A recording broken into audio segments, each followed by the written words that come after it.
मस्जिद के जो सामान है अगर ख़राब हो जाता है तो उसकी क्या सूरत बनेगी, उसको क्या किया जाए। क्योंकि होता ही है नॉर्मली कि मस्जिद के सामान जो ख़राब हो जाते हैं तो वो स्टोर रूम में रख दिया जाता है और बाज़ औक़ात फिर वो चोरी हो जाता है कभी, या कभी पड़े पड़े इंतहाई जो है वो गल सड़ जाता है, ख़राब हो जाता है। यानी पहले उसकी वैल्यू अगर 10,000 थी तो उस माल की वैल्यू अब 5,000 हो जाती है। पहले वो आधे दामों में बिक सकता था लेकिन अब वो ऐसी हालत हो जाती है कि कबाड़ के दामों में बिकता है। तो ये बात याद रखिएगा, ये जो मुतवल्ली होते हैं, जो निगरान होते हैं, जो कमेटी के अफराद होते हैं, उनकी ज़िम्मेदारी है कि वक्फ़ के मसाइल को सीखें और समझें। तो यहाँ पर मैं आपके सामने 2-3 बातें रख देता हूँ कि अगर तो सामान जो है वो सरिया वगैरह है, फ़र्ज़ कीजिए कोई मस्जिद अगर टूटती है और दोबारा से उसको तामीर किया जाता है, मस्जिद टूटने में जो मलबा निकला है, जो सरिया निकला है, इसका तरीक़ेकार और इसका हल ये होता है कि उस सरिये को बेचकर उसके जो रकम आएगी वो नई इमारत के अंदर लगा दी जाए। इसी तरह मलबा अगर बिक सकता हो, ठीक है, तो उसको बेचकर उसको रकम भी यहाँ पर लगा दी जाए। लेकिन हमारे यहाँ नॉर्मली ऐसा होता है कि मलबा उठाने के भी पैसे लिए जाते हैं। तो अगर ऐसी कोई सूरत हो तो फिर कोई भी उसको उठाकर ले जाए, फ्री में ले जाए तो ज़्यादा बेहतर है, क्योंकि मस्जिद की रकम बिला वजह लगेगी। अच्छा, दूसरा जो सामान के असबाब जो होते हैं मस्जिद के, जैसे चटाई हो गई, कालीन है, मुसल्ला है, इसी तरह से जो है पंखे हो गए, इसी तरह एसी हो गया, तो इनकी सूरत ये होती है अगर ये ख़राब हो जाए तो अगर तो किसी ख़ास शख्स ने वो जो है वो सामान दिया था, मिसाल के तौर पर एक बंदे ने मस्जिद में पंखे लगवा दिए, 10 साल 15 साल तक पंखे चले, उसके बाद पंखे ख़राब हो गए,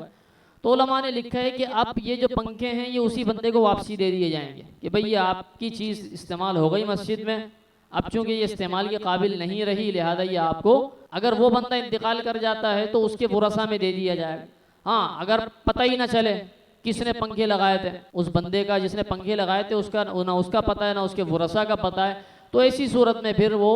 जो है बेचकर उसकी रकम मस्जिद में लगा दी जाए। जो असबाब हैं, जो सामान है, वो मस्जिद के ही पैसों से लिया गया है, तो ऐसी सूरत में भी यही होगा कि अगर वो काम नहीं आता, वैसे ही पड़े पड़े ख़राब होगा, तो अब उसको बेचकर उसकी जगह कोई दूसरी चीज़ मस्जिद में उसके दूसरे कामों में लगा दिए जाए। मस्जिद में और भी दसियों काम होते हैं, तो मतलब जो ज़रूरी काम है उनके अंदर खर्च कर दिया जाए। तो कहने का मकसद ये है कि जो स्टोर में रखे रखे जो सामान ख़राब हो रहा होता है, ऐसा नहीं होना चाहिए। देखना चाहिए कि कौन सी चीज़ ज़रूरत की है, आगे काम आने वाली है, कौन सी चीज़ है जो बेकार हो चुकी है। अब बेकार होने वाली चीज़ को, जो किसी काम आने वाली नहीं है, वो मज़ीद पड़ी रहेगी तो पड़े पड़े मज़ीद ख़राब होगी और इसकी वैल्यू मज़ीद डाउन होगी। तो इसलिए ऐसी चीज़ों को फ़ौरन जो है वो बेच देना चाहिए और उसका जो रकम है वो फिर मस्जिद में ख़र्च करनी चाहिए। और ये बेचने और ख़रीदने का काम वही करेगा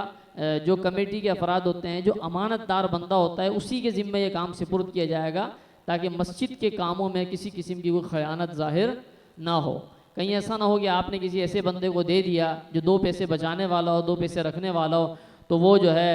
10,000 की चीज़ मस्जिद की 8,000 में बेच दी, तो 2,000 जो है वो अपने उसने बचा लिए। मिसाल के तौर पर अपने भाई को 8,000 में बिकवा दी, फिर आगे उन्होंने 10,000 में बेच दी, तो 2,000 इस तरह उनको बच गए। तो इस तरह से अगर कोई शख्स करता है तो ये सख्त नाजायज़ होगा। अमानतदार बंदे के हाथ में ये सारे काम सुपुर्द किए जाएँ कि जो बड़ी दियानतदारी के साथ मस्जिद के मामलात को देखे।